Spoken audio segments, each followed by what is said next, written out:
একটি রাস্তা দিয়ে একটা লোক যাইতেছে, ভদ্রলোক। হঠাৎ করে তার পানি পিপাসা লেগেছে।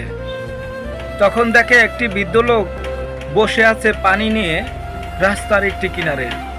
তখন সেই ভদ্রলোক বলতেছে, হ্যাঁ বৃদ্ধ চাচা, আমার তো অনেক তৃষ্ণা লেগেছে, আপনি একটু পানি দিবেন। বৃদ্ধর সেই বোতলের শেষ পানিটুকু সেই ভদ্রলোককে দিয়ে দিল। তখন খেয়ে সেই ভদ্রলোক বলতেছে, কত টাকা দেব আপনাকে? বৃদ্ধ লোকটি বলতেছে, পানির অপর নাম জীবন, আল্লাহ তাআলা সেই পানি দান করেছে, খেয়ে টাকা দেওয়া লাগবে না। তখন সেই ভদ্রলোক মুচকি একটা হাসি দিয়ে চলে গেল।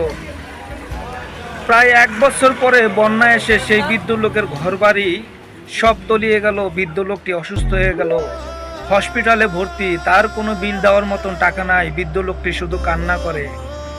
তো যেদিনকার তাকে রিলিজ করে দিবে, সেই দিন থেকে জিজ্ঞেস করে যে কত টাকা হয়েছে, আমি কোথা থেকে দেব? বলে আপনার দেওয়া লাগবে না, বিল পেমেন্ট হয়ে গেছে। বলে কে দিয়েছে? তখন সেই ভদ্রলোকটা এসে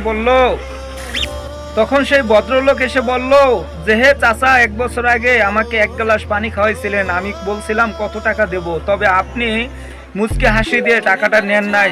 আজকে সেই ঋণ শোধার জন্য আমি একটু সুযোগ পেলাম, আর তাই আমি সেই ঋণটা শুধরে নিলাম।